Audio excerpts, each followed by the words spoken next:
Today's episode is brought to you by Peter T. Bonsai. Peter is my teacher, mentor, and friend. And on his website, ptbonsai.com, you can find copper wire, bonsai pots, and bonsai trees. I highly recommend it. I feel like not enough people know about this awesome resource. So at ptbonsai.com, first off, he has buttery soft annealed copper wire. I've been using it for several years. Peter has also used it for several years. Absolutely phenomenal wire. He's got bonsai containers and ceramics, both glazed, unglazed pots for you to purchase. And then lastly, probably the biggest secret is that he actually has bonsai trees available. So I feel like there's not enough high quality bonsai trees in the United States.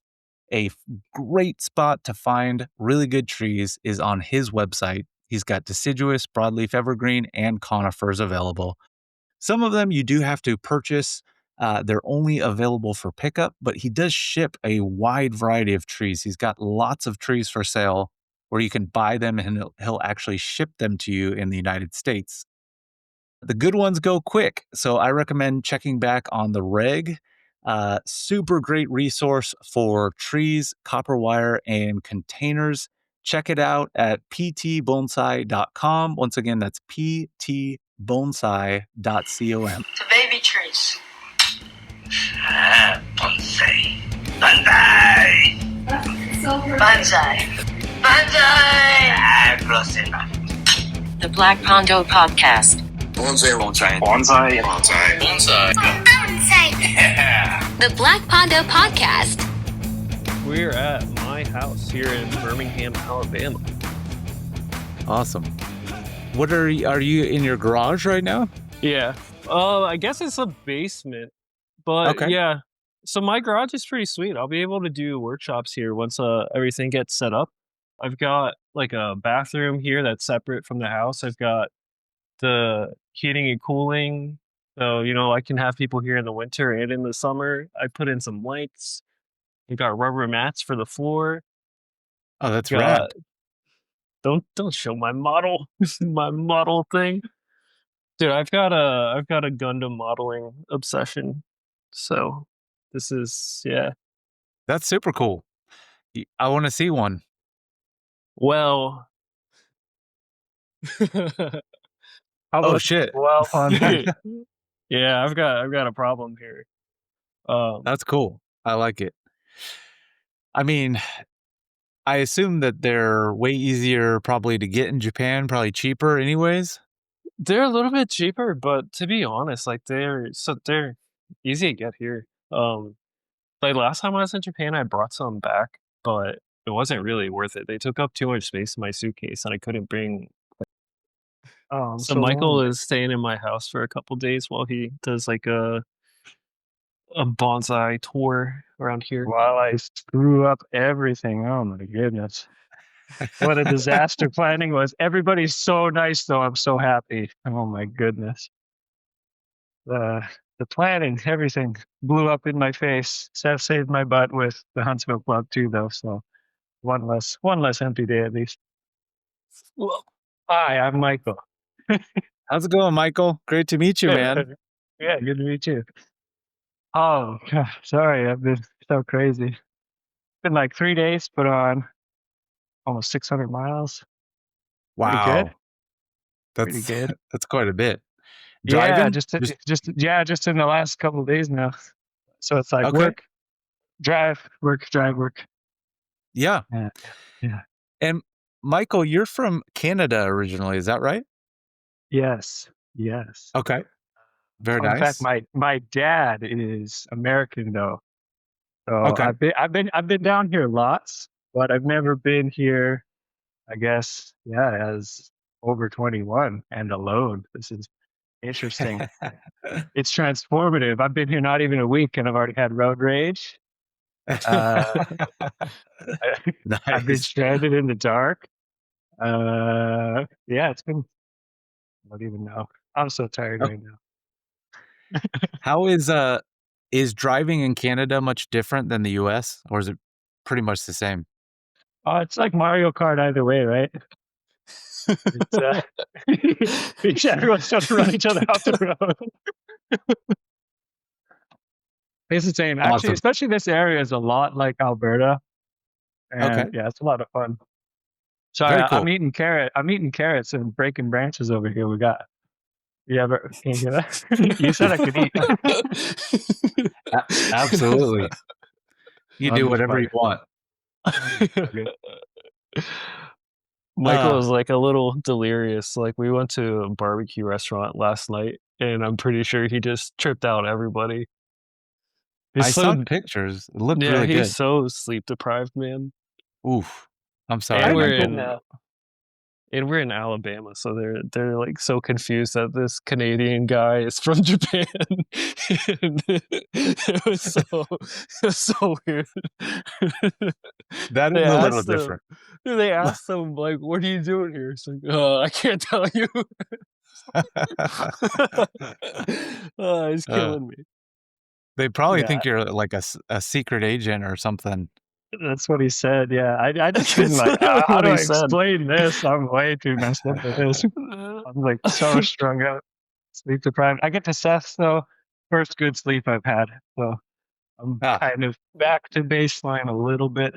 But Yeah, yeah, it's dude, also been snuggle really well. yeah 2 hour drive this morning. Did the workshop for 9 to 4. 2 hour drive back here. Of course, I just really quickly on my GPS tapped the button, and it was Seth's house was too close to Birmingham, so it took me to downtown central of Birmingham, and I was oh on the no. exit before I realized. And then, yeah, ooh, Yikes. Yikes. yeah, it's been fun. How was the barbecue?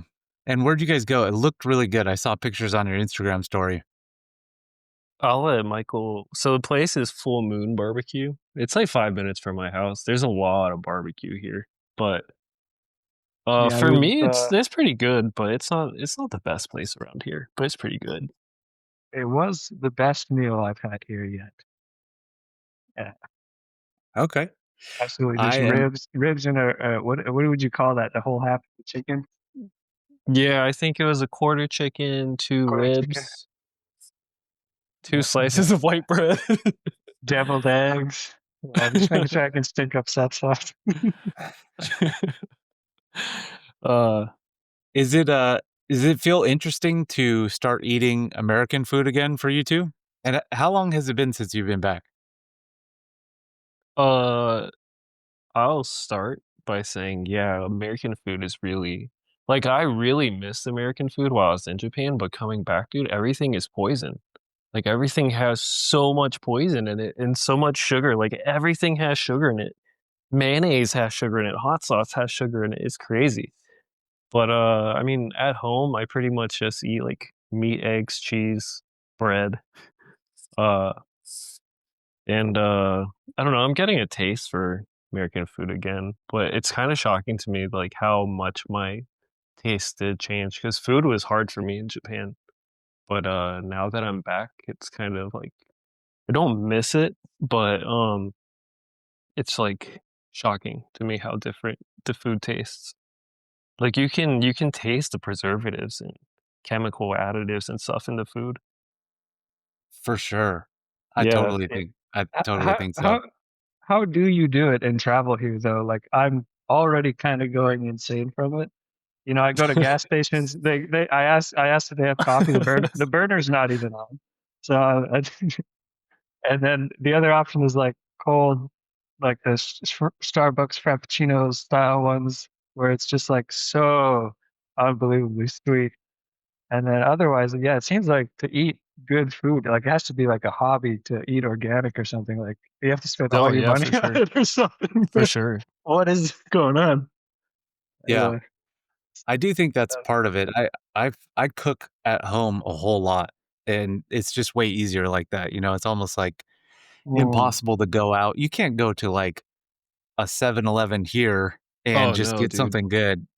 I yeah, thought the 7-Elevens in Japan were pretty awesome actually, but I don't know yeah. if I you mean, thought so. yeah, Much better that's than the good, ones good here. enough. But that gets old, and you start feeling pretty junky after short bit of that. Yeah, I But mean yeah, definitely during compared to here, at least you have something if you're on the road, I guess. But, yeah, we cooking. I mean, Seth has 2 plates in his house. I literally have One a big one plate, a fork. small plate. I So mean, he did cook me dinner tonight too, which was very nice. Just, Hell yeah, yeah. dude, I don't even have like a cup. I've got a coffee mug and I've got this like water bottle, and I just use this every single day. yeah, But I've been using the same Dunkin' Donuts cup since I got here. this is the real life of being a bonsai professional now. That apprenticeship was bad, but yeah, it turns out this is okay. I'm I'm really lucky, dude. I've totally got a great house and I'm in a like great place. Just I'm just keeping it like super basic like right now because my family's still in Japan and only got what I need, you know. For sure. For sure. Yes. Well, I'm really excited to dive in and talk with you more because last time we spoke, Seth, was It's been a while, yeah. it's been a while, man. You just hit year 4 and you were talking to me inside the tea room at IGN. So it's been Yeah. a hot minute. I was in the And thick of it now, and now I'm a free man. I forget, did you guys both graduate your apprenticeships like very close in time frame? 1 year apart, right? Like yeah, you're I pretty much think to the date. Yeah. yeah, you're well, I finished August my last day of apprenticeship Oh, was right. August 16th, 2024. Okay. Okay, yeah, and mine would have been November 1st, and then yeah, I did 6 months, a little repayment a year, out of you know just discussing with Fujikawa, and now we're here. That was finished. I got my ticket in May, so to go after that. Yeah, so I got my certificate in 2024 in May, but I didn't complete my apprenticeship until August 2024. So then Okay. Michael had to wait to May 2025, I guess that would have been. That would have been this May to get Yeah, Yeah. your paper. yeah, exactly. But it worked out. The timing all worked out pretty good. So. What is But the yeah, certificate? I've been woefully unprepared for traveling over here. Yeah, it's I mean, don't get me wrong. Everyone's been cool. All the trees are worked on, wonderful. But yeah, it was He's not.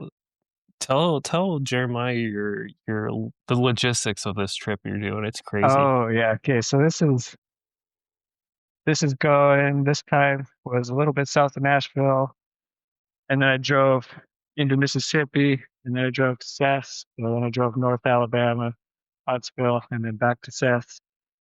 I have bless his heart, I have someone from New York wants to fly down here for me to wire and slip pot a white pine. And I'm like, I thought I was being trolled for some time. I thought it was Wow. jokes. But yeah, he's coming. I'll pick him up tomorrow. And actually, yeah, we'll get it done and take him back to the airport. And then That's yeah, rad. right after that, next day, I'll go to fly to St. Louis. We'll actually have a new well, I don't know how much I'm allowed to say. I have to keep that a secret for now. But I'll fly to St. Louis, and then I'll go to Virginia, and then I'll go to Atlanta, and then I'll go back home. So it's just lots. But Okay. yeah. So, Michael, tell me, like, I don't even know what does uh, what are you doing right now besides all this What you crazy doing, bro? driving around? Yeah. Who the heck am I? Yeah, I'm Yeah, we didn't even yeah. introduce you very much. Like, I've been on the podcast before. Who are you, dude? Who are Oh you? man, that's a good question. I'm just a rascal. No, yeah, I'm I don't know. What do I say about myself, dude? I never have to do Start with your self-introduction. name. I usually roll up. Yeah, I'm Michael McTeague. Hi, everybody. Uh, I'm fairly blue collar guy. I'm not one of these fancy bonsai guys who's got his master's or his PhD or whatever. Yeah, I worked right out of high school. Somewhere along the way, I found bonsai, and then yeah, I got very lucky. And actually, shout out Julian. it's because of him that I actually got to go to Copenhagen. Because at some point I started emailing a bunch of gardens, long paragraphs. And eventually he was on the other end of that, got back to me, said, "Hey, if you come, we'll do an interview." And yeah, I went, I joined up, away we went. It's been 6 years I've been in Japan now. Now I'm touring around. Um, Where are you based wow, out I of don't now, know. This is Michael? gonna make me look real bad now. Where am I based out of? So I'm working out of Osaka still. Okay. I'm actually based in Kokan still, which, yeah, Fujikawa and I have a pretty good relationship, um, where, we kind of know where we both stand with each other. Mostly I'm there still 6 days a week, just like the apprenticeship, help take care of things. I like to, I kind of met him in the middle where, making sure there's a lot of nice trees there, right? So making sure those stay alive is obviously his priority, progressing them forward, cleaning up certain trees for sales or customers, whatever the case is.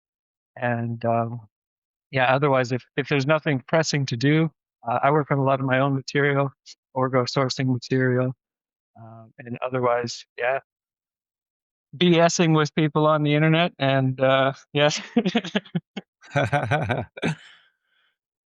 Awesome. Okay, so you're based in Japan still. Wow, okay. yeah, yeah. Eh And sorry, yeah, sorry, I'll let you go. no, no, yeah.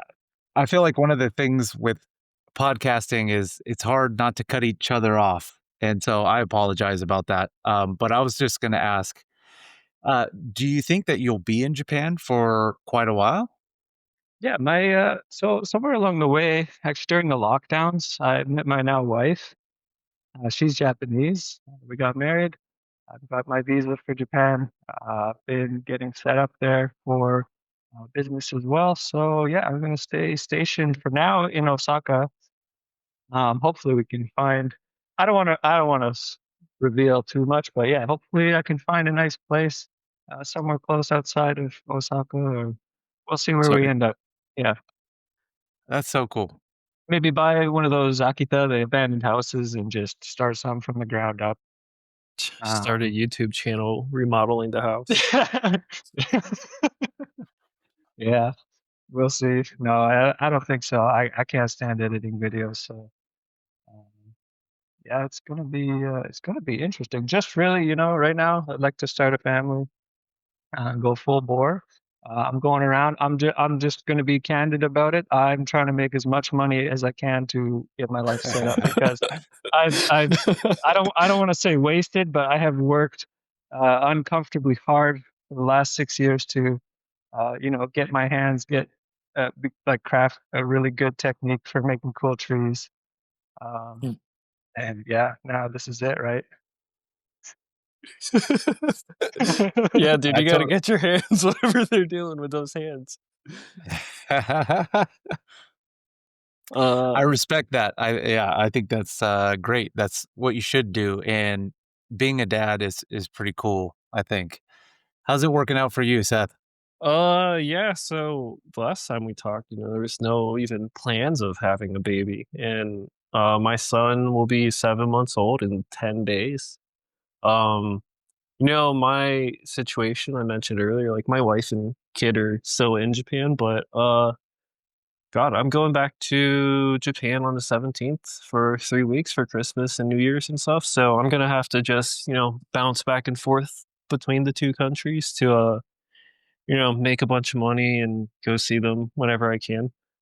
But the goal is to bring him over here, and we're in process of all that. But I got to spend the first 3 months of his life with him, and, yeah, you know, I haven't seen him since, so it's a little tough, but Leigh and I knew what we were getting into. Like, all through my apprenticeship, she knew that, like, I would go back to America and, we would have to go through all this, so we decided it was worth having a kid, and, I mean, she loves being a mom, and, like, to be honest, like, having the separation between us, but her having our son, I think it makes it easier for her.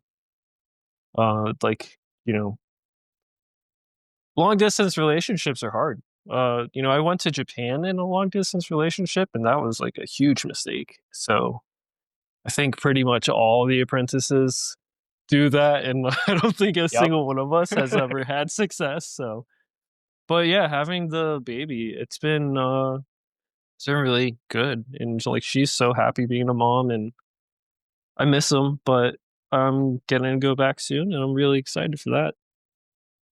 Hell yeah. Well, I respect the hell out of both of what you guys are doing, and I think it's not an easy path to support a family doing bonsai, but I think both of you guys are extremely talented and hardworking, and because of that, you will be successful. And Yeah. so it's so cool to follow along on your journeys, and I'm a big fan of both of you guys. So How Yep. how old are your kids now, Jeremiah? I think like the first time I met you, you must have just had your daughter. It was like the 2017 or 16 US National. Like I yeah, you had like a very, very young child. I don't know if it was your daughter or your son. I don't remember.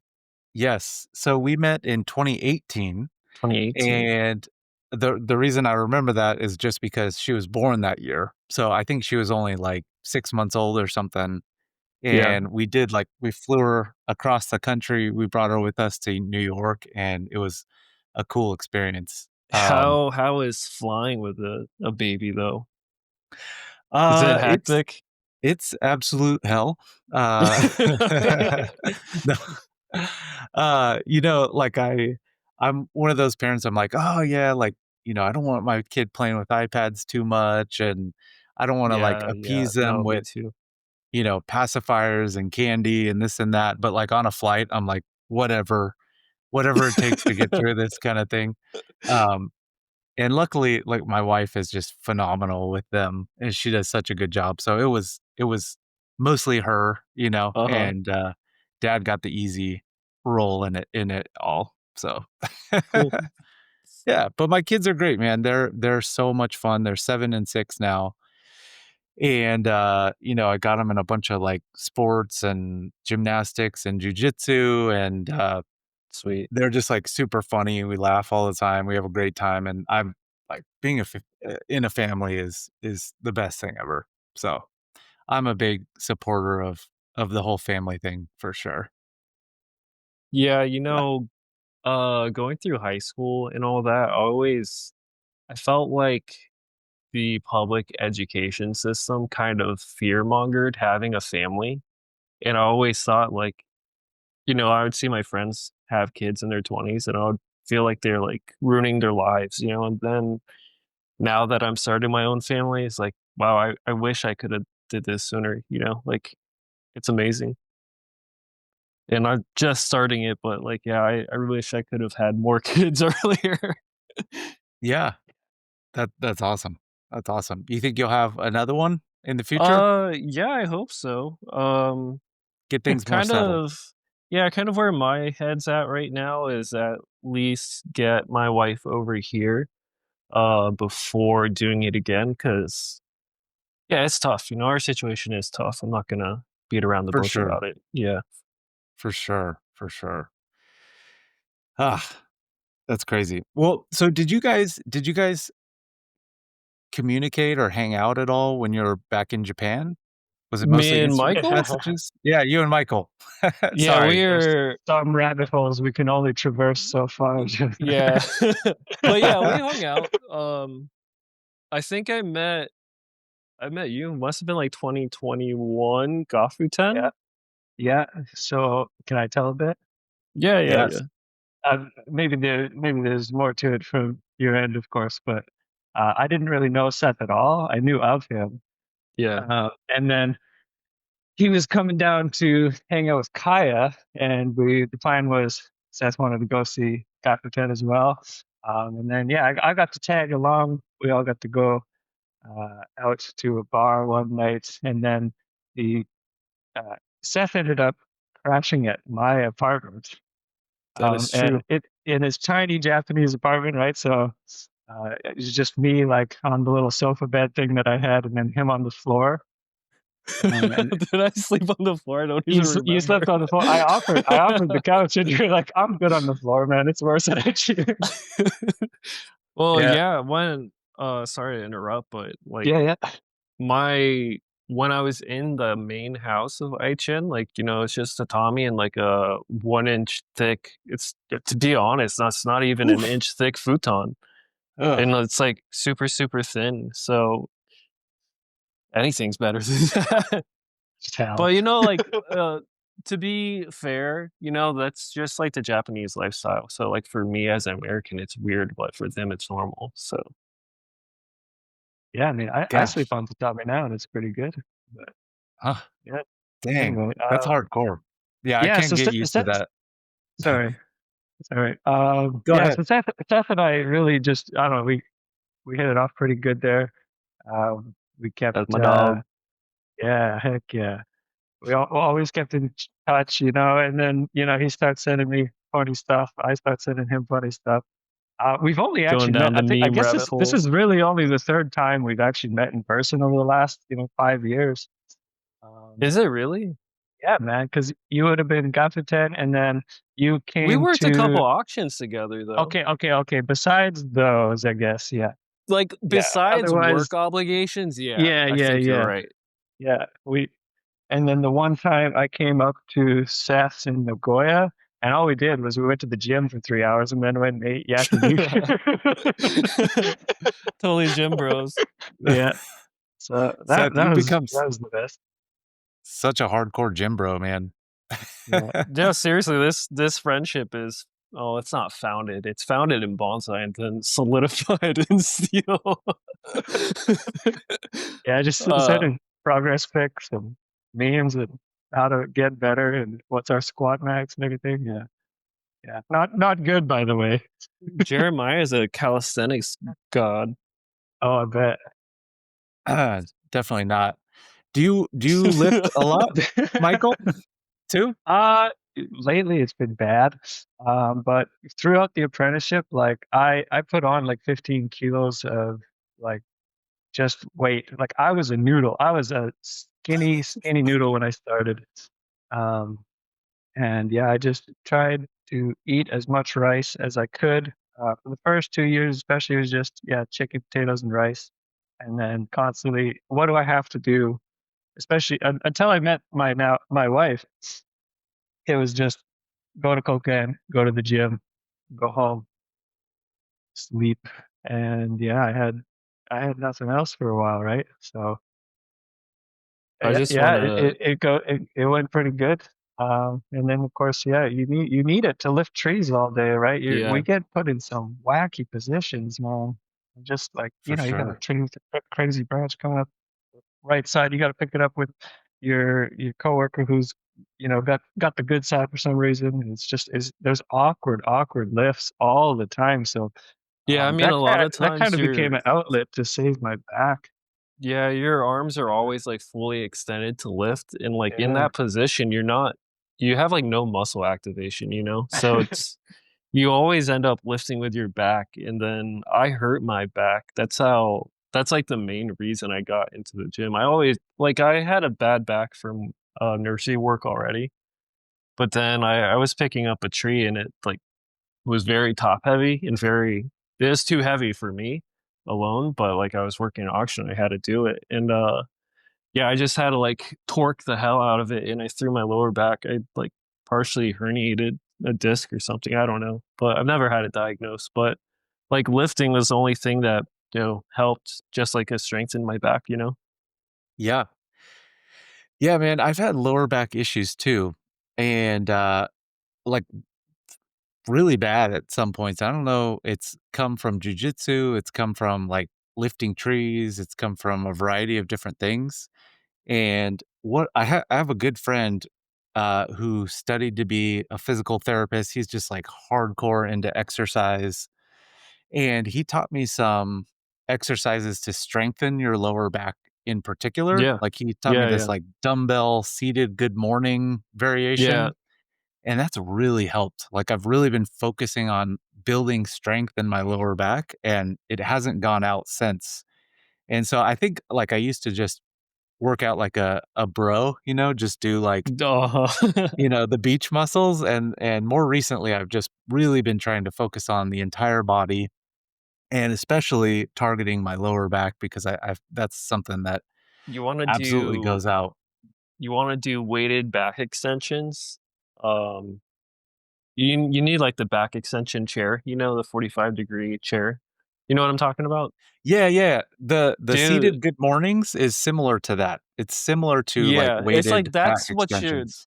right, that's like your early progression into a back extension, like, once you get good at, like, a seated good morning and then you move forward with it, but I was doing, like, you start with body weight, right? And then you can do, like, single leg back extension, but it's, like, pure lower back, and,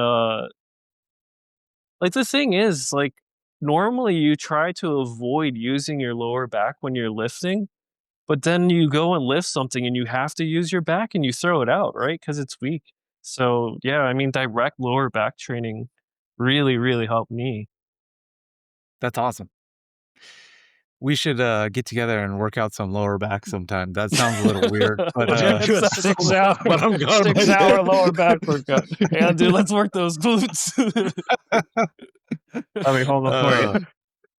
Uh, uh, I'm game. I'm game. Next podcast episode, just Gym Bro a podcast. live Gym Bro podcast, just lower back, talking bonsai. There we Heck go. yeah. Very nice. Very nice. Uh, so I guess, I was curious if we could talk a little bit more about just like where you guys are at in your bonsai journey now. So Michael, that's awesome that you're in Japan, but you are touring around right now, making some money, saving up for a fam. I guess Seth, uh, so did you buy this house in Alabama and are you setting um, up permanent shop here or is this just kind of like a temporary holding spot? so I am super blessed.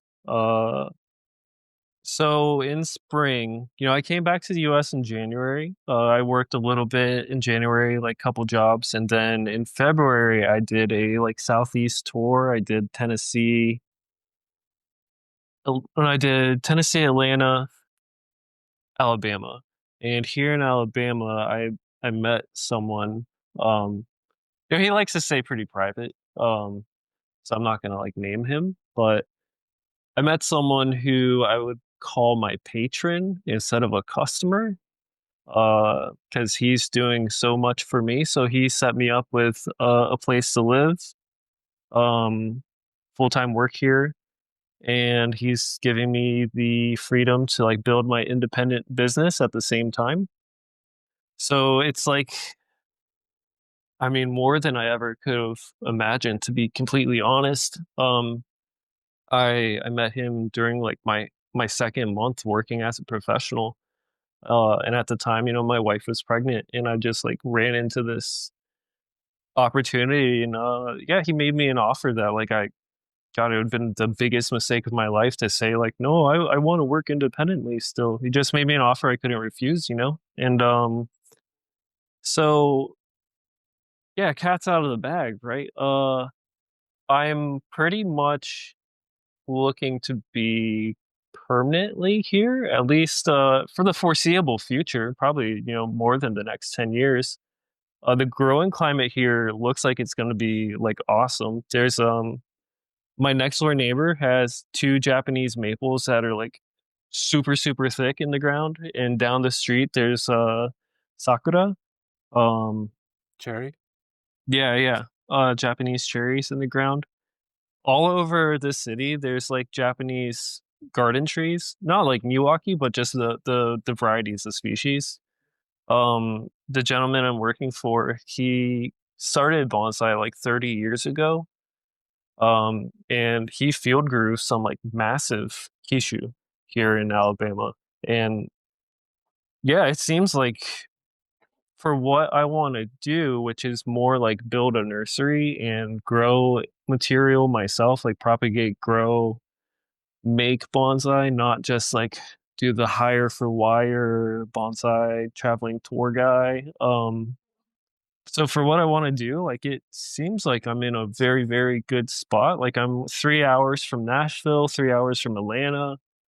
Um, I mean, Birmingham is an international airport also, so it's a really good location to be completely honest. And like I I'm from Florida and I always have this like image of Alabama being like a very backwoods kind of place, but it turns out, that's what Florida is. and and Alabama is actually a lot nicer than I could have ever imagined. I'm really excited to be here and yeah, I mean, the last time I talked to you on the podcast, I never would have dreamed to be sitting where I am right now. Like so shortly after finishing my apprenticeship. It's pretty awesome. Oh, I'm so pumped for you. I saw you just put up benches for the first time. Yeah, How's yeah. the So garden going? zero trees here. uh I've got a handful of trees, but because I'm going to Japan on December 17th. So all my trees are with my coworker in his greenhouse for the time being because I'm coming back in January so he can like help me take care of them. But yeah, trees are coming. Um Actually in 3 days a ton of trees are coming. So things are evolving at a like really fast pace. Yeah, That's right. it's pretty freaking awesome. Sweet. And how do you envision your nursery being set up like long term? Uh, you know, I'm sitting on half an acre and I'm in the middle of a residential neighborhood. Like I'm in a cul-de-sac right at the top of a hill basically. But the house is situated pretty far forward on the lot. So the backyard it's actually like even though it's a half acre, it's probably more land than I can handle by myself. Um So as far as I can see, like this land is going to serve me for a really long time. And if I need to think about expanding in the future, I will. But like I've got enough space to do everything. Like I've got a lot of space that I can field grow on. I'll probably do like raised beds instead of like directly in the ground because we removed like 13 trees and 20-foot tall bushes and vines and stuff. So the ground soil is just like full of roots. So I don't to get through that and actually into the soil was probably like too much work. So I'll probably just do like massive raised beds. We'll see. It's kind of where my head's at right now about it. And I've got 5 rows of benches. They're 2 feet wide and 30 feet long. So I've got a ton of bench space already. And if I need to expand, I've got like half an acre to expand on. So I'm Hell yeah. really yeah, things are like incredible. Yeah. That's great, man. Yeah, dream come true. What kind of trees do you envision yourself growing? Primarily, the classic bonsai species, right? Trident maple, Japanese black pine, Japanese maple, Kishu, Itoigawa. Um I still love sea hibiscus, but I am really cold here. Like we've had freezing temperatures for a couple weeks now. Um but it doesn't really snow too often, which is kind of weird. I think it's actually colder here in Birmingham than it was in Nagoya, but in Nagoya we got snow and we don't get snow here in Birmingham. I was told like maybe once every 5 years. So, yeah, tropical is probably like the juice isn't worth the squeeze. But For I sure. really love sea hibiscus. I had like that was my number one species before I went to Japan, so I don't think I'll ever stop doing it. Like, can you talk to me about sizes, styles that you want to go after? Are you going to do like every little bit of everything? Are you going to focus on anything Um in particular? I mean, where my head's at is like probably Shohin Shuhin focus. Because like, to be a professional, right, I have to make money and Shohin Shuhin sizes are like very shippable. Um and you can get a really good quality tree in a pretty affordable price range. Even like as pre bonsai material, like a $300 to $500 shohin, like you're gonna get a pretty good trunk line and maybe a couple primary branch lines started. And that's a price range that's very affordable for a large piece of the market, I think. So that's kind of what I'm thinking. But then of course I want to have long term, bigger stuff. And I'd like to get Yamadori here eventually. But yeah, everything in time. Because the East Coast US, right, especially the Southeast, there's no like Yamadori, juniper. Um, there's Virginia pine, which looks pretty promising, uh, like as good pine material. And I'm not too keen on collected deciduous material because you just end up with like really big cuts, and I would rather grow something myself, to be honest. Um, and yeah, I want to do lots and lots of black pine, like lots of black pine. Sweet. Chin focus, right? Yeah, for sure. For sure. I think Michael knows a thing or two about growing little trees from seed, cutting an air layer. I saw your video on Bjorn's platform about the little maples that you've been developing, and Oh, those no things way. are looking pretty solid, man. Yeah, let's hope I can give them the attention they need over the next little while, because I don't even run away from me. They can really change a lot in a very short time. Yeah, and Absolutely. I would love to do more. I know if we're gonna get a piece of land in Japan, I'm definitely gonna be looking for something with a fairly substantial amount. Being in the city, A, it's like way too hot, and B, yeah, you can't get anything, right? So I'll probably be out in the middle of nowhere somewhere. Hopefully I could just like hunker down, become a hermit. I kind of hope, when you get old in bonsai, there's like this old wizard effect, and maybe people will look up to me by then. Uh, I can grow a really long beard.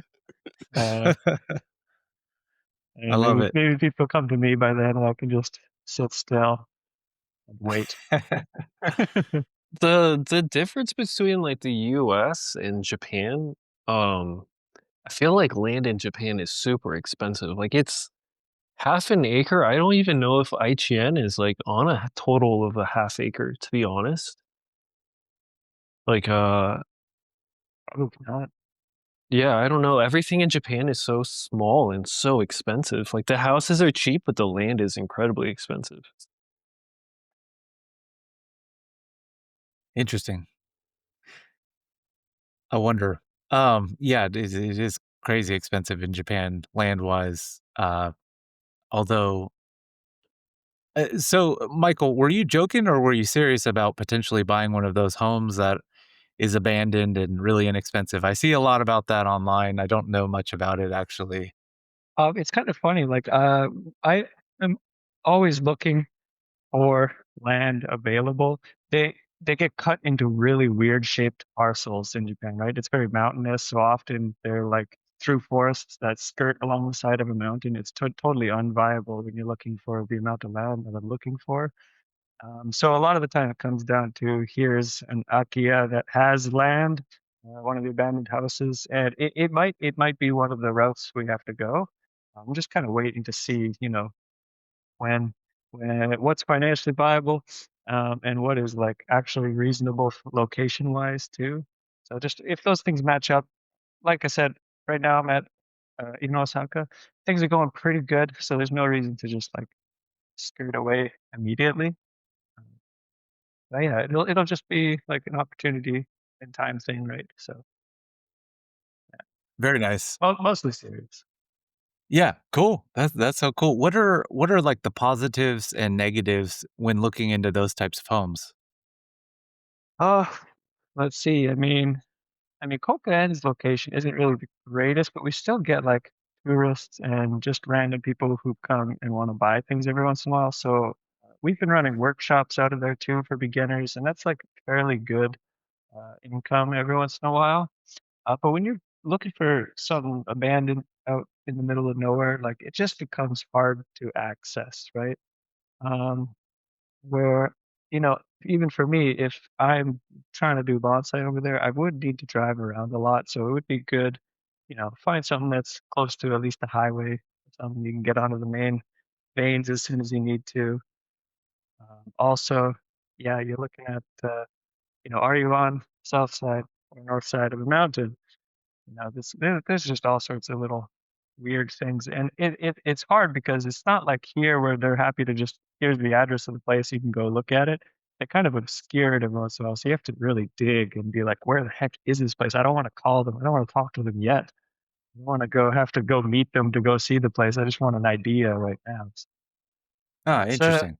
a lot of digging around on the internet, so it's Okay. tricky. It's I've tricky. heard those houses can be, like, dirt cheap, though. I mean, I've seen some for, like, I don't know, 15 to 35K or something like that. Yeah, I mean, I'm fairly handy, but some of these things look like they could just be absolute death traps. So it's, whatever comes of it, right? Can Whether we I blow the whole thing chime up or in? try to fix it. Go ahead. Chime away. So, yeah, what I understand is like the amount of money it takes just to clean the home and like get rid of the trash Yeah. is generally more expensive than just tearing it down and rebuilding a home. Like houses in Japan are like they don't hold their value, the way that like a home in the US and I'm assuming Europe also does. So the other kind of hidden thing they don't talk about is you have to pay the back taxes on the property too. So if you Mm, find this like abandoned house with like no one's paid taxes on it for 30 years, if you want to buy that house, you have to pay all those taxes too. Ah, So it okay. may be listed for like 15,000, but then like there's all these hidden costs just to like clean it and get rid of you have to pay for trash removal. You can't just like pick it at the curb and someone will come and pick it up, you have to like either hire a crew to take it or take it all yourself and then pay the I don't know, the dump or whatever, the recycle place. And then yeah. like yeah, also in Japan, like you can't just throw stuff away. Everything is like separated and glass and plastic and bottle caps and aluminum cans. Like it's Yeah. a it's a huge endeavor in all reality. A lot of things will have to line up, but like I said, where we're at right now is pretty good. We just moved into the place I'm at about a year and a half ago, and my wife and I agreed we'll probably be sitting there for about 4 or 5 years. So I think yeah, it's gonna work out okay. Solid. Very Yeah. cool. Very cool. And do you see, Bjorn much these days? Yeah. I mean, he comes by once, twice a month. Does his thing, film something. Sometimes we work together on something. Otherwise, yeah, I was doing the little live streams there for a bit. Those were fun. But yeah, his place is built now, so he started taking his trees over there. Now the garden is so empty. We're gonna fill it up though, I think. So Yeah. yeah, he was keeping very fun trees at the garden. So Oh, yeah, man. now we gotta fill it up again. His Shishi Gashira maple, it was That's redonkulous. It was yeah, so, that so tree. insane. That's a good tree, man. Very, very good. Yes. Awesome. Have you been to his new place? No, not yet. We both kind of agreed. I'll just go see it when it's done. Sweet. Sweet. Is he done? Yeah, I don't know. I don't know what the exact status is. From what I heard from people going there is, yeah, the garden's still got to get built, but otherwise, I think house workshop's all there. Cool, cool, cool. That's so cool. Awesome. Well, yeah, I guess, Michael, what, like, next 15 years or so, any hints you could give us? Or I'm sorry if I'm prying too much too. Let Jesus take the wheel. Literally, let Jesus take the wheel. I am screaming into the void and praying so hard every day that everything works out. Taking a lot of opportunities. I guess, I'm just trying to make it till tomorrow right now. But yeah, long term, I don't know exactly what it looks like. But like I said, I would love a place in the countryside. I was raised pretty rural for the most part. Um, and yeah, it's I hope it comes together. One thing I discovered from this is I kind of really like teaching one-on-one. Um, so Yeah. if I can, I found it to be very fun to just like there's the idea of, I could go wire for somebody, whatever. But if people like to improve their own collections and want to learn at the same time, I've had and the people I'm doing it with have had a very good time, where, I kind of work on their material, explain really stream of consciousness, everything's just flowing out. I'm coming up to the issues of the tree, pointing it out, showing them how we can fix it. I'll wire out something, for example, and then let them do a part of the tree and kind of correct's maybe the wrong word, but help improve their technique or find a way to make it more efficient, easier, more enjoyable for them. Say for wiring example, just small little technique improvement things that really help the process, right? And that's been a really fun discovery because, yeah, otherwise a lot of the workshops at Copan have been really beginner stuff, like tourists coming by. Maybe a few kind of intermediates came every once in a while, but helping people with their own trees has been really cool. And yeah, everyone over here, maybe it's an American thing, they make America seem a lot worse on the internet than it really is. This place is not bad, man. I've always liked it here.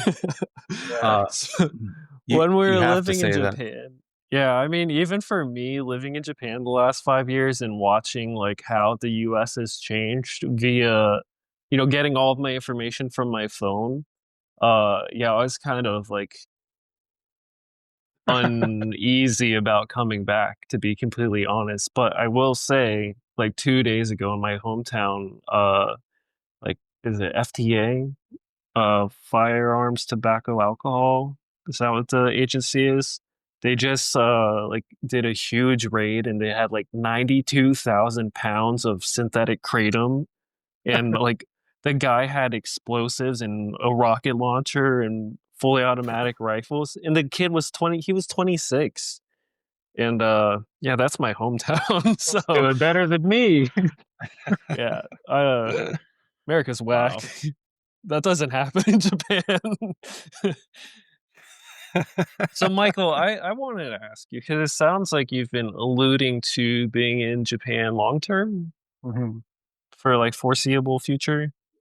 Yeah, man. Wife and I are very comfortable there. Um, I'll scout out Vancouver area maybe around March, but I think I'm priced out. It would be very hard to get the foot in the door over there. But we'll see. It's gonna be wherever the best opportunity is, right? That Yeah, I makes Uh, sense. mean So, see how things that's go, how I right? landed Same for you. here. You've had no idea. I have no idea what the next little while holds. I have, idea, long-term vision. I can kind of imagine having my own garden and all this stuff. But right now it's just scrapping. So, Scrapping, Scrapper Joe. yeah, well, and then just trying to have a good time while I do it, right? It's just like the apprenticeship. There's so much that sucks along the way, but yeah, just try to have a good time. Just eat shit is and have a good time. You're gonna eat bugs and you're it, gonna like it. is there a favorite type of work that you guys have? It like Um, like really for yourself. What part of the process do you guys enjoy the most? What types of uh, people do you want to work with? I'm like, for me, I really love just working on bonsai. Like I really enjoy it. That's why I do it for a living, and I can't imagine like clocking in at an office or doing like honestly anything else. So like I like making trees, right? Like I like to actually work with the trees. Like display and exhibits and all that like doesn't really excite me the same way that like, growing or wiring or pruning, whatever. Like I like the doing part of bonsai. And when like working with customers, like I think for me, like the most ideal scenario is I get hired to do like a specific tree. But that doesn't really happen much in my like experience so far. I've done like a lot of in the travel work I've done like little bring your own tree workshops. I've done a couple club demo things. And, like, they're fun, they're okay, but, like, it's kind of like a Food Network cooking challenge, but for bonsai, you know? They give you a tree you've never seen before, like, you have 2 hours, do it, and then you're Yeah. being live streamed, and it's kinda weird, I don't like, it's kind of fun because like, it's a learning experience even for me, you know? Like, it's the first time, like, getting up in front of a crowd and, like, doing the thing that I love to do, and, like, I'm a lot more comfortable doing it than I would have ever imagined, to be honest. Like, I'm generally a pretty shy person and, like, I hate public speaking with a passion. Uh, but, you know, getting in front of a crowd to do bonsai is, like, pretty comfortable. I That's think you're a an pretty important thing good communicator. I've discovered too. Oh, sorry. Sorry. It's all you, Sorry. Mike. I'm gonna go ahead. Yeah, it's something I discovered too. Totally agree with Seth because I like am the kind of person who would typically just like start vibrating if I had to do public speaking, Yeah. I or spill my anything spaghetti. funky. Yeah, yeah. But you know what I've found, especially with bonsai, is like I speak from experience. Right, I'm never gonna tell anybody to do something that I read about or I heard somebody doing.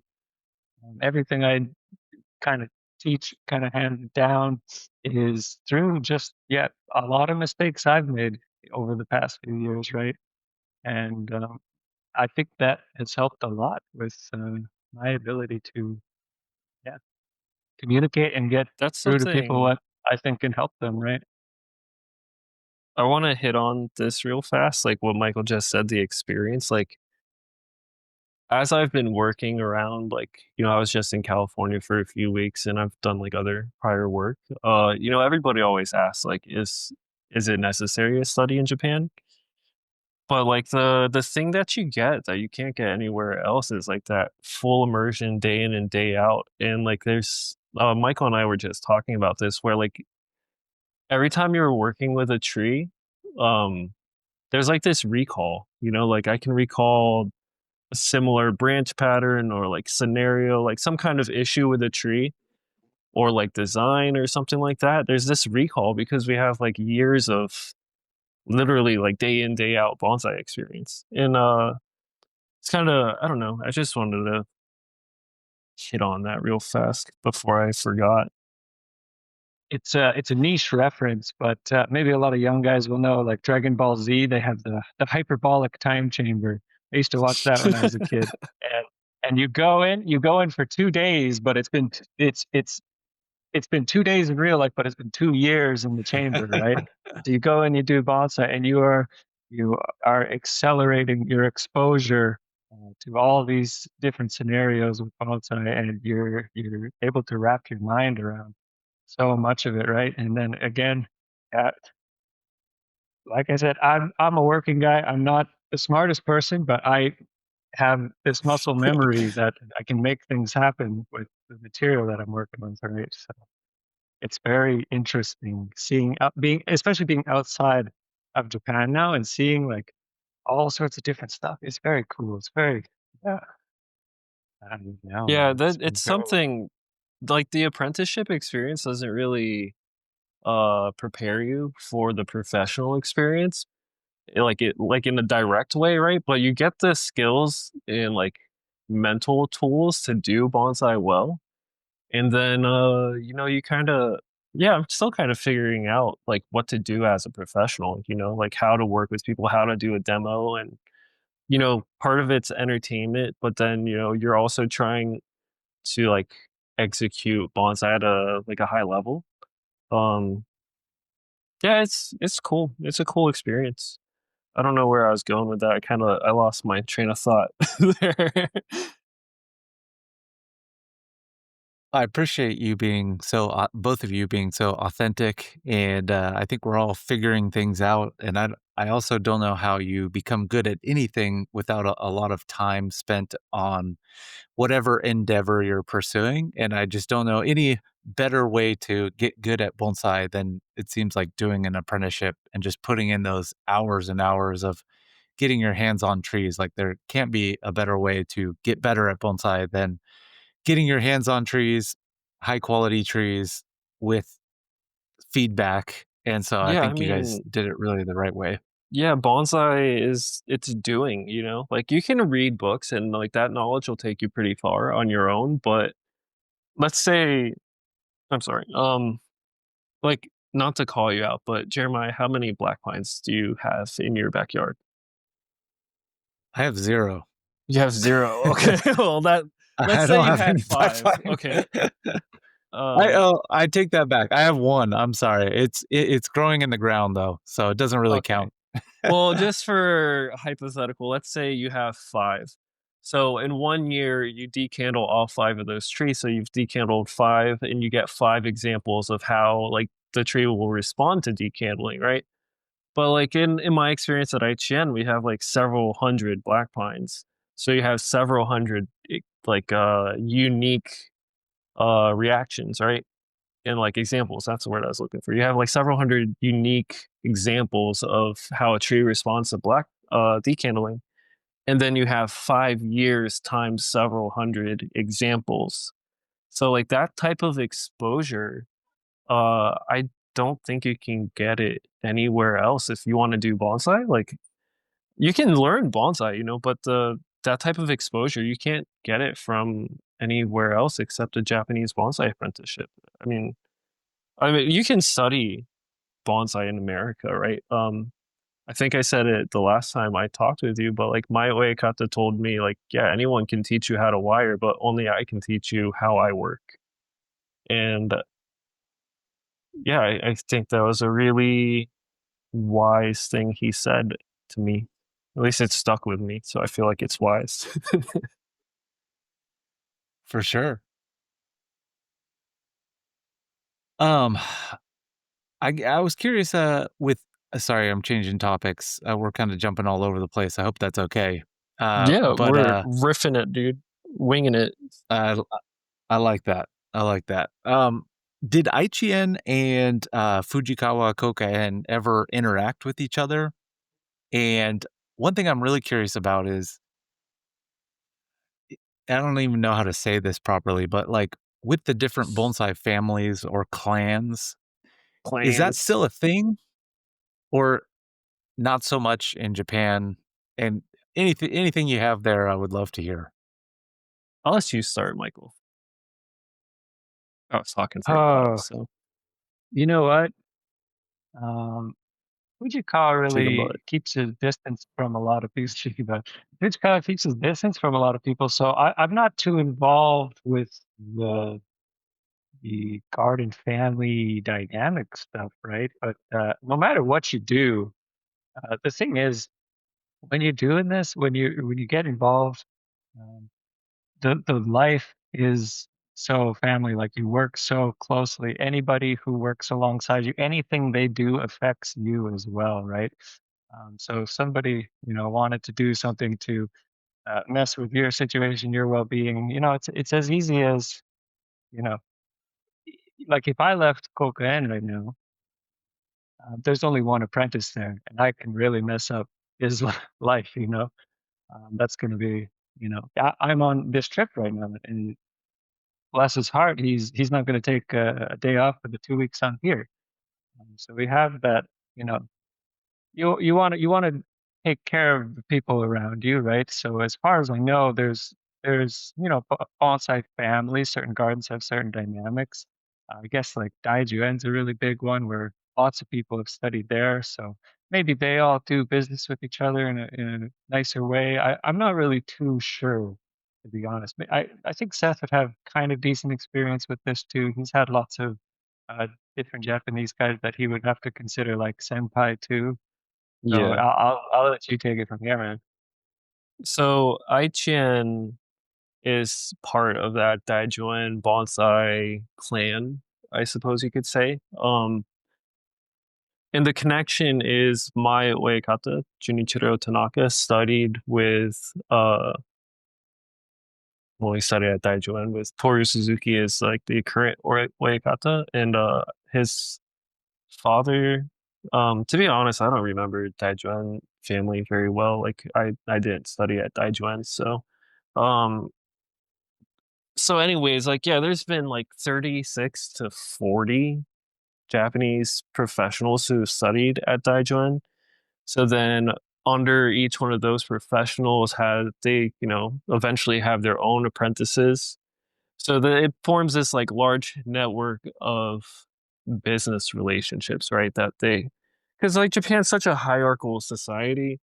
So like uh that's like the whole senpai thing, right? So like if I came in 2019, anyone who studied at like a Daijuan related nursery would be my senpai, but it'd be like they're my cousin because I'm studying at Aichien, and because my Uekata studied at Daijuan, we're like loosely have some kind of relationship. But to be honest, as a foreigner, you're never part of it. So that whole thing, Yeah. um, yeah, I have mixed feelings on that. Probably I'm more Makes sense. pessimistic about it than a lot of people because yeah, I just felt like I was, never actually part of the group. But, I don't live in Japan, so why would I be part of the group, right? Um, Interesting. what was the original question? Was there something else that you wanted to touch on about that? I guess I was curious if Aichien and Fujikawa Okay, and Koken worked. are connected in any way.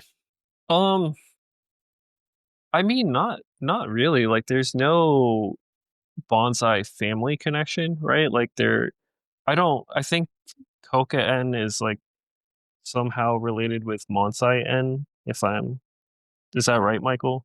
Yeah, that's where Fujikawa studied. So Yeah. uh, So I mean, there's that no under like Saburo Kato. con. Yeah, there's no connection there.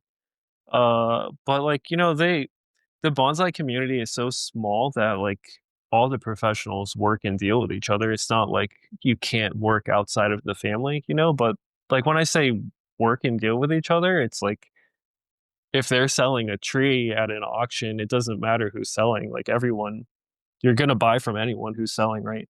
Um, at least that's like what I've seen. So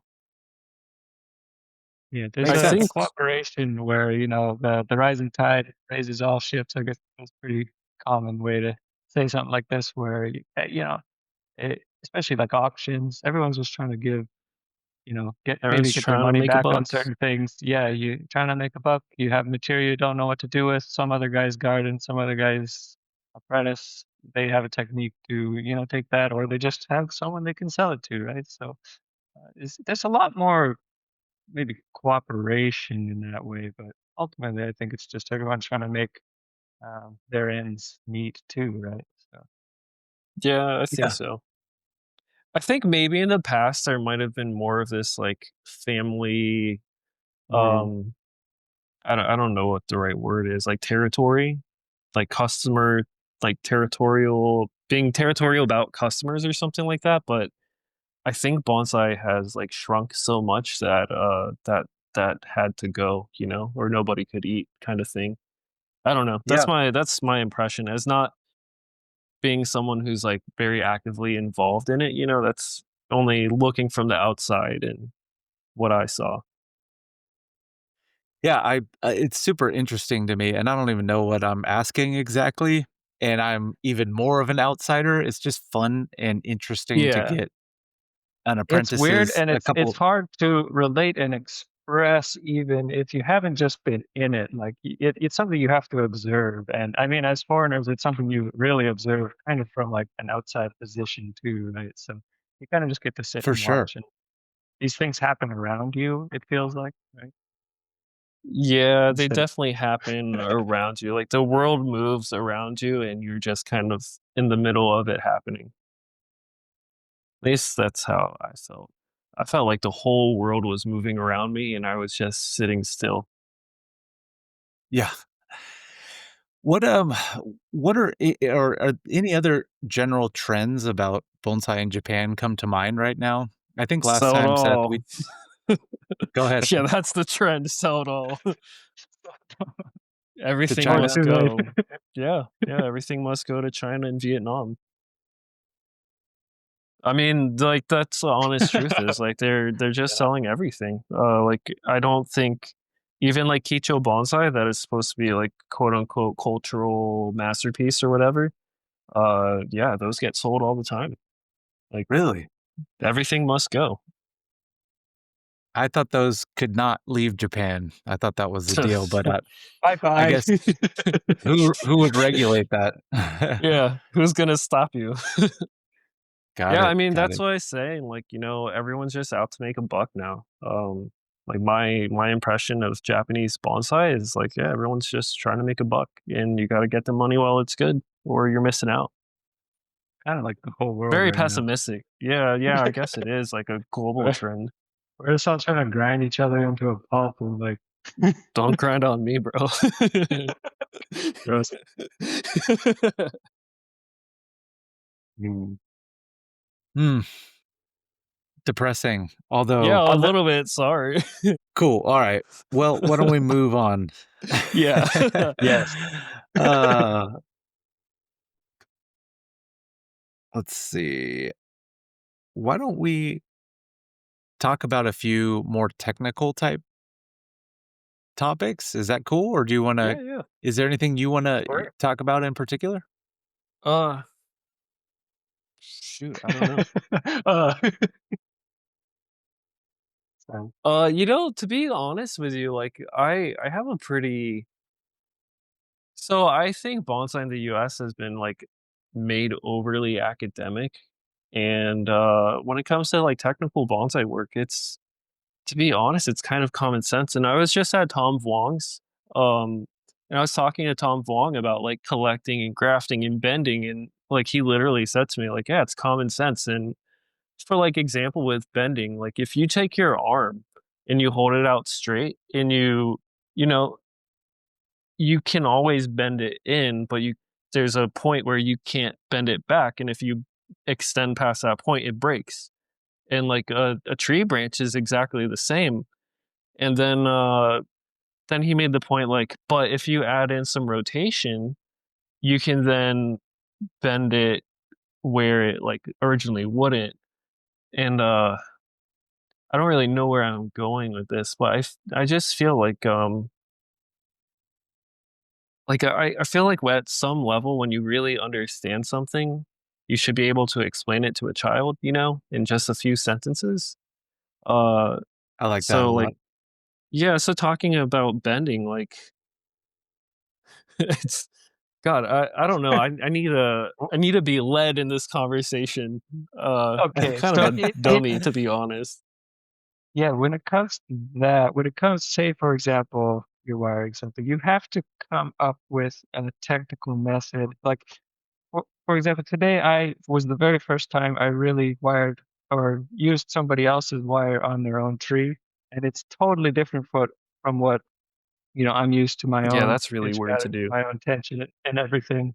Um, I have come up with a technical method of preparing, cleaning, styling trees that is pretty reliable when I run out of like creativity, right? Um, and you kind of need that, otherwise you're really gonna get burnt out, because there's a lot of times when you're just doing bonsai all day, you cannot rely on just your imagination to make it happen. But yeah, anyway, so I was bending the branch, and I'll admit it was his wire. It was totally different from what we used to, and we broke the branch, and that was a lesson for everybody in the room. Um, and then yeah, I redid it on the next one and kind of showed them how I would typically do it, and this works for me, right? So I can't expect everyone to wire at the same kind of consistency that I have right away, but it is something you have to develop over time so that you can you know wiring is not just to bend the branch; it's to protect the branch, and we have to keep that in mind Yeah, to when you're protect the preparing it, branch right? as it bends. Yeah. Otherwise, Uh, Like one thing Seth always says is like, if the work is meaningless, if something bad happens to the tree, right? If the wiring you've done, all the bends you put in, now you kill the branch. Say you put the stress on the branch instead of the wire. Now it's gone. It's pointless. Right? All the work you did is pointless. However many hours, whatever the case, it doesn't mean anything. Right? So yeah, it's I think touching on this idea, I think what's really important is that people build like a foundation and like mhm, master that foundation, right? Like Michael just said, like he kind of has this like God, I don't remember the words he used, but like a step by step whenever he's not feeling creative, like a just blueprint. Um like if you have that like foundation, you can build on that and then you have like the knowledge and freedom to explore. Uh and mhm, like that's when you can really get creative and like execute creatively at a high level because you have this like strong foundational skill set. And I think like that's something that's really overlooked now. And Jeremiah, have you met or heard of Avram, the Niwaki guy out in California? He's down like SoCal. He's good friends with Fred Miyahara. I don't know if I have actually. Um, he's a really cool guy that you should, if you ever get the chance, meet. Avram is a super cool guy, and he did a 7-year apprenticeship, like Niwaki garden tree. Yeah. Um, Wow. yeah, so That's he's a sad. super interesting guy, super interesting guy. But he Okay. was talking about this this What's his Japanese Instagram profile? Before I forget. Dalton landscape. Oh, yeah, yeah. Uh, Okay. yeah. I follow Um, Dalton Landscape, and I've okay, seen a lot of the that's rock Avram. walls they build. Okay, Yeah, sweet. he's super cool, super interesting guy. So Avram is explaining to me this concept from Japan. Like it's a word called shuhari, and I'd never heard that word while I was in Japan, and I forget exactly what it means. Like each kanji has its own meaning, right? And there's three kanji, like shu, ha, ri. But basically, it's like the idea. The way Auburn explained it very simply to me is like, you go from 0 to 100, and then once you hit level 100, you restart at 0, and you start like sharpening the knife all over again. So like the concept, I guess, is like build your foundation, and then from your foundation, you have this like skill set to explore and like break the rules, right? But because you've like sharpened your knife, you can actually like do this at a high level. And yeah, it's one of those Japanese concepts that doesn't really translate directly into English, but is like deep in the cultural. It has like a very deep cultural meaning. And Avram, he's like very fluent in Japanese, and he had a very traditional Niwaki apprenticeship experience, which makes like a bonsai apprenticeship look like like a So cakewalk, to be honest. I will add on to that where it just kind of I've always thought there's been the question a lot. Actually, like Japanese newspaper came and interviewed us at the garden and asked like, why do Westerners see like bonsai as art? And my kind of process has been it's not art, but it is an art, or there is an art to it, right? And expanding on what Seth said, yeah, you have to learn a fundamental basis. It doesn't matter. There's no right way. There's many different ways to it, right? To do it artfully. But it's just like anyone else's art. Like if you just go at it and you call it like, oh, I'm expressing myself, and you just throw paint at the canvas, like there's not so much meaning to it, right? Or who knows, like even say Picasso was also an amazing painter before he got into abstract. I don't know the whole Picasso story. This is just my bad example, but um, especially with bonsai, like there's many ways you can build trees and yeah, execute that and Yeah, I to make it beautiful. But if you just slap it together very carelessly, um, who knows if that's good for the tree? If it's good for your heart, though, like go for it, I guess, right? Like just do it. But it depends what your goals are with it ultimately, right? Yeah, I think like bonsai is like a very technical thing, right? Like it because it relies on horticulture, right? And horticulture is just horticulture, like it's plant science, right? So like to actually get artistic and creative in bonsai, you have to at least master the horticultural aspect of it first, which takes like it's a technical skill, right? Um, and then, the honest truth is, like you asked earlier about like what you love about bonsai, like, yeah, the horticulture is what I love about bonsai too. Like prior to going to Japan, I was working in a retail garden center where we grew all of our annuals and perennials, and I just like growing. Like I like plants. I'm a plant guy, but I like the doing. I really like the doing. So many interesting points there that you hit. Now, I like that you say you like horticulture because I feel like a lot of people, that's not what they say they like when it comes to bonsai. It's, Yeah. oh, it's several different things, but not necessarily the horticulture, which is such an important part of bonsai in general. And then I really like that you guys were just talking about creating a foundation of general bonsai knowledge before you move on to all these crazy advanced techniques and styling. And I almost feel like in the US, maybe that's kind of just a big, broad area where we could improve. I feel like Yeah, I think go ahead. I just hear a lot of people talking about, oh, we're going to do this and that and this and that with the trees. But really, like, we just got to get the basics down really well first. And then Yeah, let's move on yeah. to all that. That's so Avram was explaining like shuhari basically in that way, right? Is you master the basics and then you get creative, but you go back and you continue working on the basics. Like you continue building that foundation.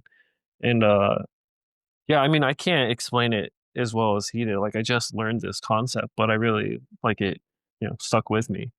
But like I'm gonna say a little something controversial, but I think like the truth is like if let's say you're doing a bonsai exhibition and you bring a tree that is like just traditional styling, very typical looking bonsai, right? It's gonna look pretty good in the show. Like even if it's not a very high level tree, it's gonna look pretty good. But if you do something that's out of the ordinary, but you don't execute it at like 110%, it just sticks out as a sore thumb as like something that doesn't really belong in the setting. And I think a lot of people end up just doing something more like that because they don't have that strong foundation. But then, yeah, like Laurent Deroux, I don't know if I'm saying his name right, but he's like the perfect Cosmic bonsai. example. Yeah, what he's doing is very outside of the ordinary, but he's executing it at a very high level. So he has such a strong the trees are built on such a strong foundation that the style is not like you can't deny it. And I think there's a lot of missed opportunities in American bonsai where a lot of people just kind of jump over the foundation to do something a little weird and it doesn't really land most of the time. And yeah, that's kind of how I feel about it. Yeah, no, I totally agree with you. And I want to look more into that term. I love that the Japanese have these terms that describe such Yeah. deep concepts. Like personally, I live by the concept of kaizen. Like I'm always trying to slowly, incrementally improve whatever I'm devoting my time to. So I really uh want to look into shuhari more. I'm saying that completely incorrectly, but I would like to research it and understand it more. But thank you for bringing that up. I really appreciate it. Yeah, I don't Michael was fluent in Japanese and I'm not, like I don't pretend to be or anything, but there really is like some of these I'm gonna call them proverbs. I don't know what they are, but like these three or four kanji words from Japan that they don't translate into English, so like you kind of have to know them in Japanese, right? And they're just some of them have like a very complicated meaning that doesn't like in you can't use a different word in English for it, and like shuhari is one of those things. It's one word that like it encompasses like a bigger deeper concept. Rad. Rad. I like it. In English, we say "get good." Sucks a suck, bro. Yes.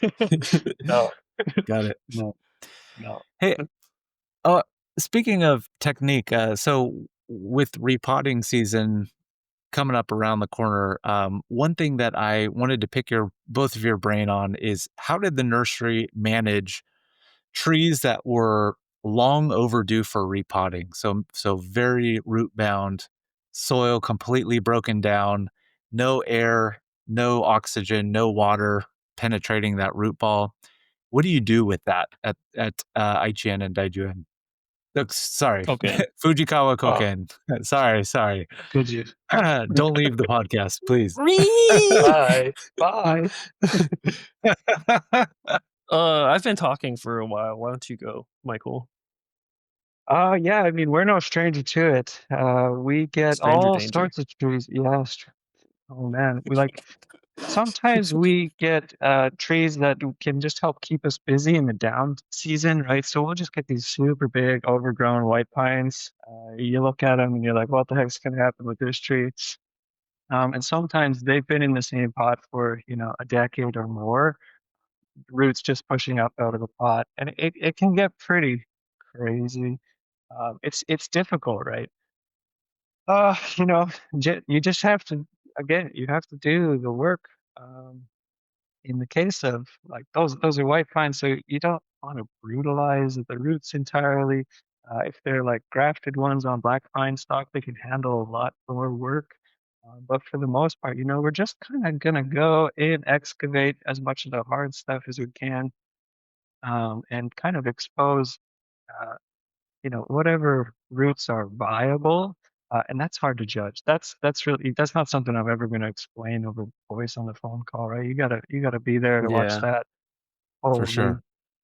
Yeah, but you're exposing kind of what's viable. All the ones that rip around the pot, you're gonna just have to make judgment calls, right? And sometimes just cut and pray. Usually it's pretty good because they're bonsai, right? Um, and if they've been adapted for that environment, usually you cut one big root. There's probably a few others that can still sustain it, right? But yeah, you just try and find, of course, the fine roots that are in there. Get rid of all the stuff that's turned to concrete, and yeah, it can be very very tricky.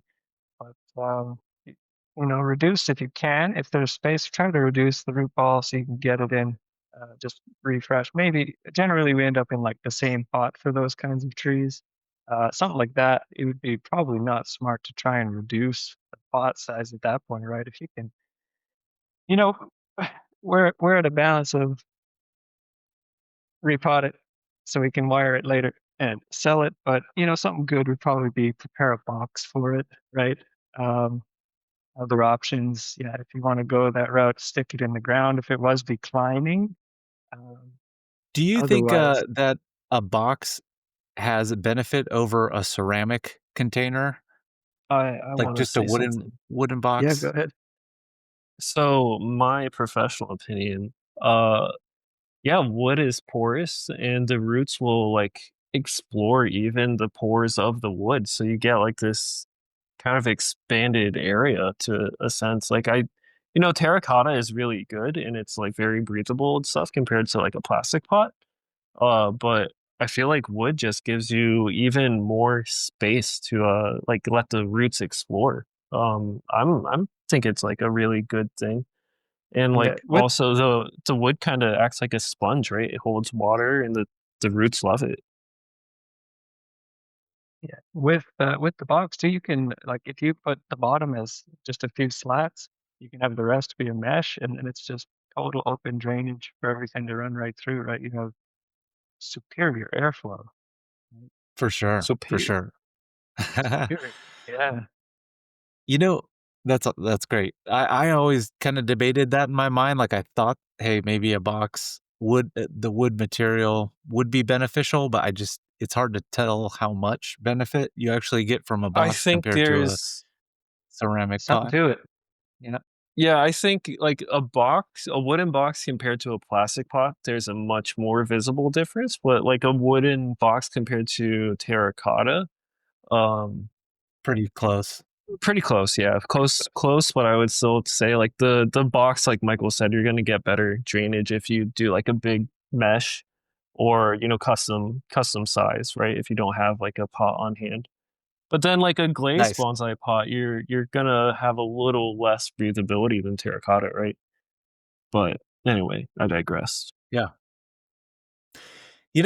I've seen I saw a bonsai professional once, uh, take an ice pick for a tree which was, very root bound, and the soil was just so compact, and essentially, they would, like, jam the ice pick into the soil, to try and loosen that up a bit. Sometimes they would kind of, like, Yeah, shake the ice pick back and forth a bit. yeah, yeah, Is that pretty common practice, would you say, just to try and yeah. I loosen think so. that up?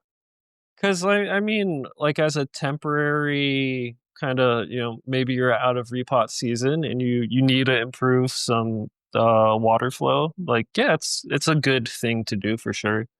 Uh, like to be honest, there's probably scenarios where it can save a tree, but Yeah. that's an extreme case, right? I One just did thing it to a tree before I left. One thing I wanted to add, like at IGN, there was a lot of trees that we didn't like the entire time I was there, we didn't repot. I think in the US there's like maybe an overemphasis on repotting, to be honest. I think a lot of people could repot a lot less frequently and their trees would probably grow better.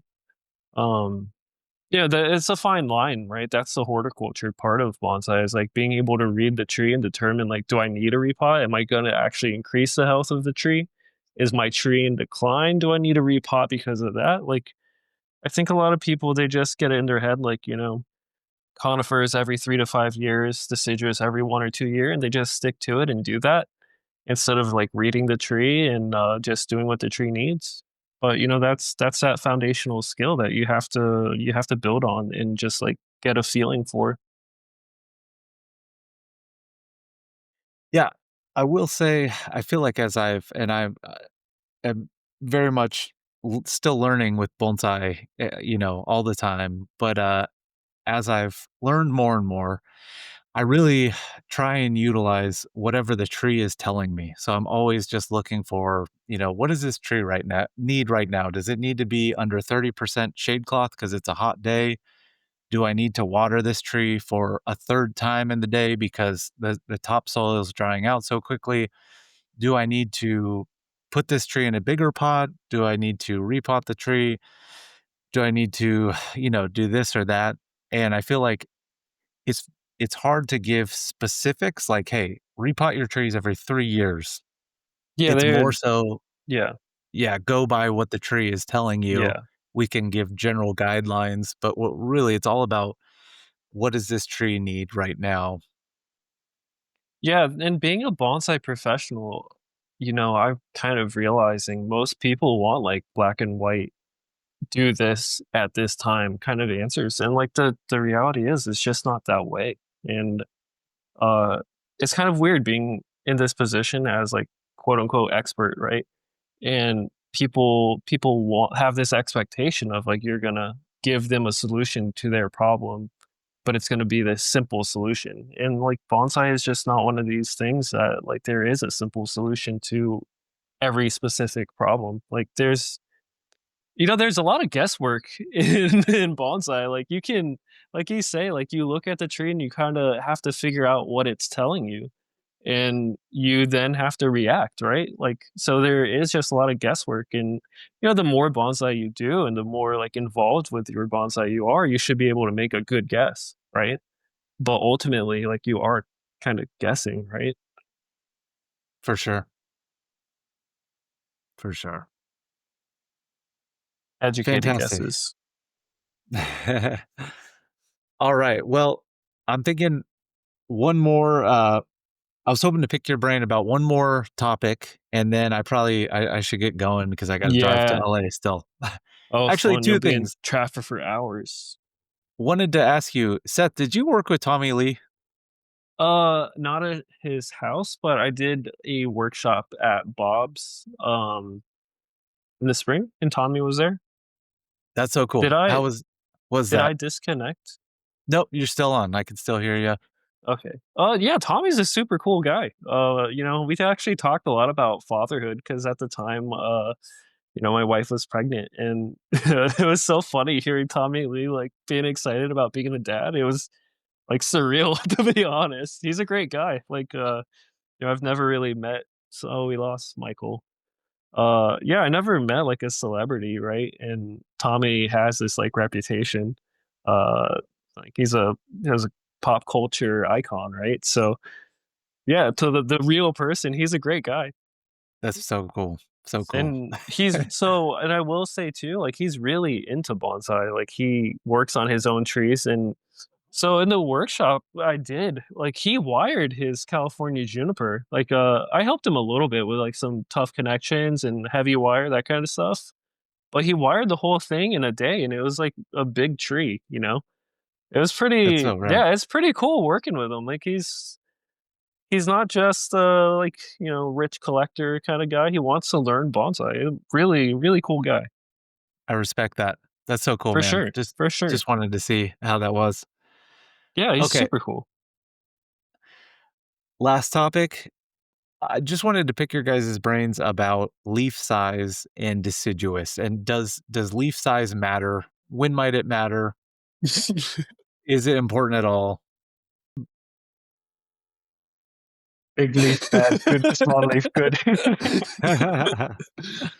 I'm sorry. I'm being an idiot. Yeah, I'll take it. We're both overtired, and we're and let's see. So yeah, of course, leaf size is gonna matter. It's gonna help you build, you know, smaller, tighter ramification. Oh, stop it, Seth! I, I'm gonna burst out laughing again. Dude, Uh, nine yeah, out of 10 people will tell you leaf size doesn't matter. I don't know. Yeah, no, It's I all feel about it. how No, it you depends. use it, man. How When you're a little kid Yeah, and you spend the night at your homie's house and you That's guys what's yep. just start happening. laughing at a certain point because you're That's just been so me for tired. 24 hours, though, dude. Okay. I I'll was, stop. I'll stop. yeah, okay. So, yeah, it's going to depend what your goals are, though. I've seen some really cool trees with really big leaf, but maybe they're bigger. Sometimes you get weird, funky shohin that have a lot of character because they have, even though they have big leaves, right? Like the purpose is different, right? But if you want to develop like really ultra ramified branch structure, of course, a smaller leaf is kind of going to be the way every time if you can get your hands on something like that, right? Yeah, so like I have experience with sea hibiscus prior to going to Japan, and sea hibiscus has like a monster sized leaf, you know, bigger than my head. But just through regular bonsai technique, right? Like cutting, pinching, defoliating, leaf cutting, um, you can reduce down like the leaves to like centimeters, right? But it's not only leaf size, it's also like the twigging quality. Like in sea hibiscus, there's like, you know, there's genetic variables, right? So like there's a type that I have that like no matter how much cutting I do, like pruning, the leaf, the twig will always come, you know, be like 2 or 3 centimeters thick.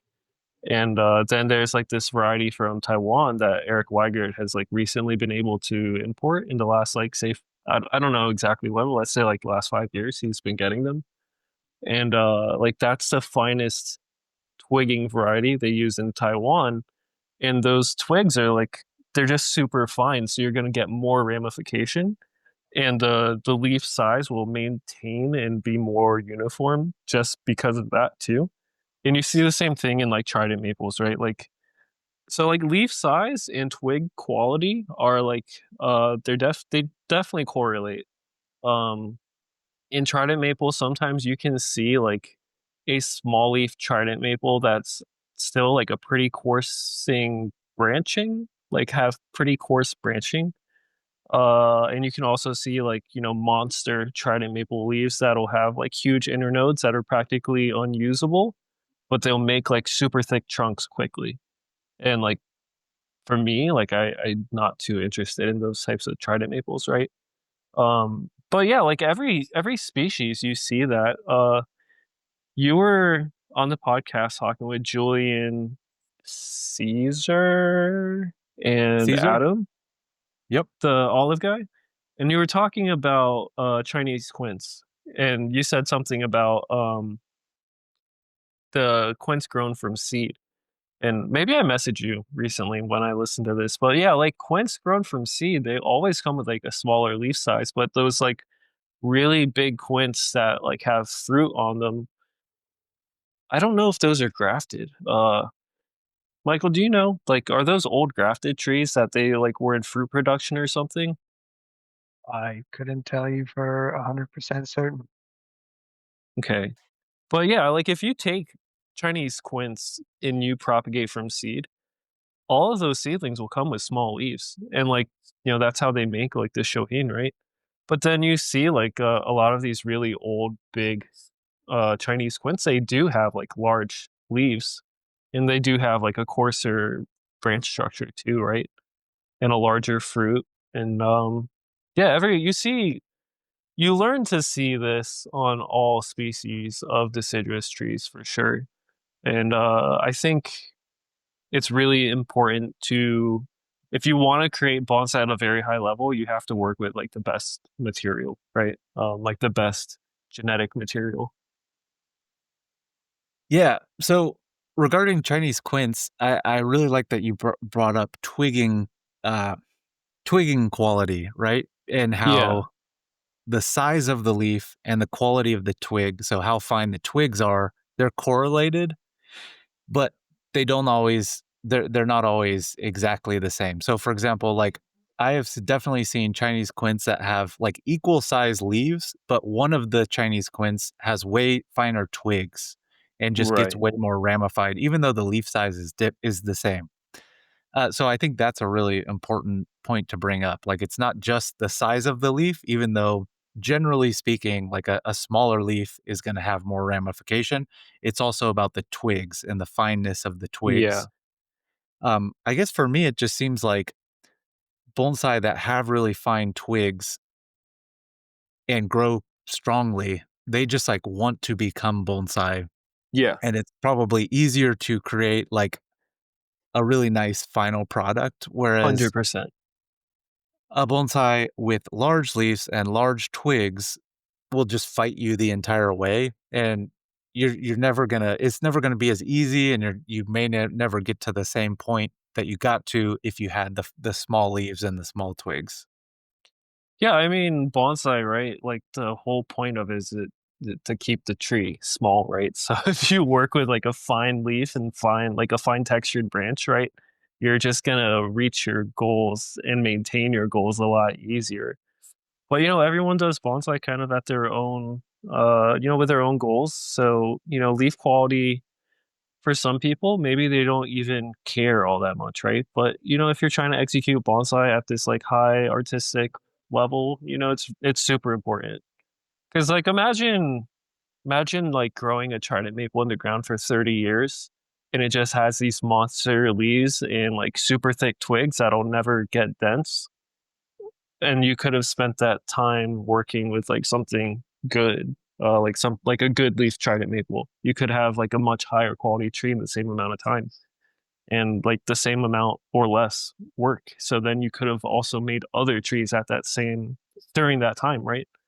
Um, One expression I've been hearing lately with the gentleman I'm working with is, uh, you know, Ford Pinto will always be a Ford Pinto. Like it doesn't really matter what you do to it, it's still a Ford Pinto. So you can work with a Pinto for 30 years, but at the end of the day, it's still a Pinto. For sure. Putting lipstick on a pig, that's another way. I say it in Alabama, maybe. Totally, totally. A, And then a good leaf will practically grow itself. So yeah, just people got to work with what they can, though, right? But there comes a point where you can't fight it so much, so it's like you have to make the choice of like, do you go up a size class, or for example, like I've seen plenty of really nice kind of Bringian style maples, even just as simple displays where was a really big leaf, but it makes a compelling tree with character that is nice and tall and long, right? So go for it, figure out what you can, but Yeah, like don't fight an uphill battle, right? yeah, I don't want to be totally dismissive of it because at Chen there's like a lot of 100+ year old trident maples that are not like super great leaf quality, but they're 100+ years old and they're still relatively dense, like very high quality bonsai. But they're not like the finest quality, and they're not gonna like win awards at that highest level. But I told that's yeah. I told someone in the workshop today he had this juniper. He didn't know what kind it was. It was very loose and long, all got that kind of juvenile foliage. And I told him when we laid everything out, I just gave him the explanation. Like when you go to prune this, do your pinching, your kind of tip cutting next summer. It's if it doesn't start to clump up and get nice and compact, like you can just my only suggestion for this would be you can either keep it at the size and you're kind of fighting it forever, or just grow it up nice and long. And I try to imagine a totally different tree out of this because it's going to be impossible to maintain this at like you know 1 foot size tree. Uh, Makes sense. I know you're trying to wrap up, Jeremiah, but yeah, I just want to, finish up this idea with the other thing is, right, if you're fighting a tree and you feel like you're fighting it, sometimes the best thing to do is like to move it on to someone who wants to take on that fight. So like sell the tree to someone who appreciates the tree so the tree can actually move forward rather than you continue to own the tree and you neglect it and it just declines. Um I forget my second thing I wanted to say. So yeah. That's great. Both really important points. And I guess one other concept that I think is cool that we can experiment a whole lot more with here in the US is just like taking a nice thick trunk and grafting a finer variety onto.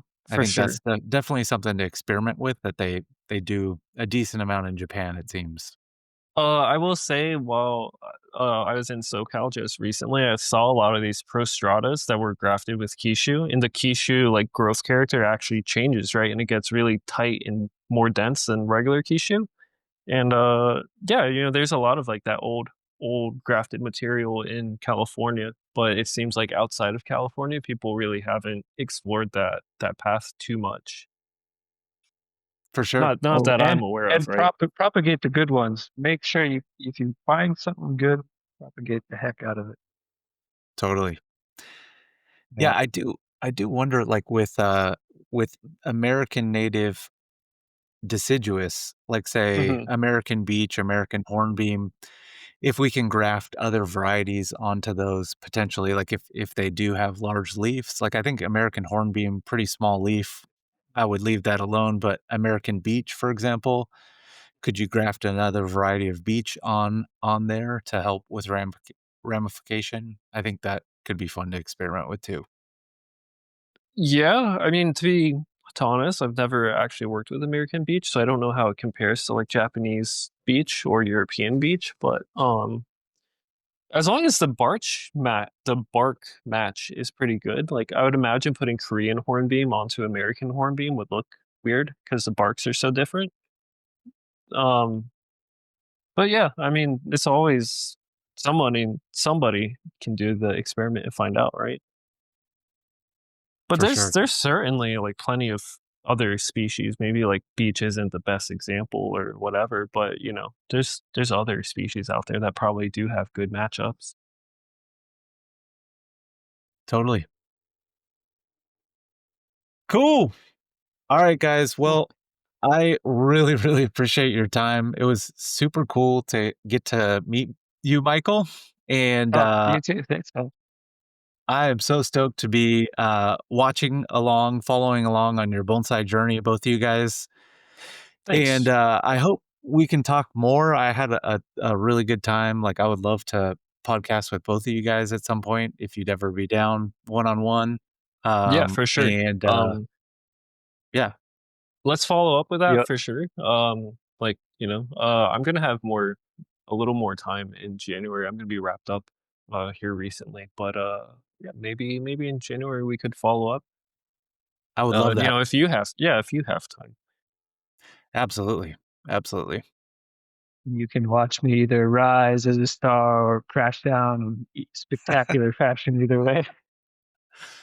Definitely going to be rising. Definitely going to be rising. Michael, it's super cool, man. And it's been really fun to follow along with you on Instagram and through Thanks, man. Bjorn's platform, which is absolutely awesome. So thank you so much for the time, man. I really appreciate it. No, thank you. It worked out really good. Being here at Seth's places is perfect. Yeah. I hope you guys keep having a blast together. And Oh yeah. I hope you don't get too sick off that American food, and maybe you guys can get some good stuff. But I really appreciate it. Yeah, no, I appreciate you having me back again. And I really would like to follow this. Absolutely, man. Anytime, both of you guys always welcome on here. Right now. Thank you so much.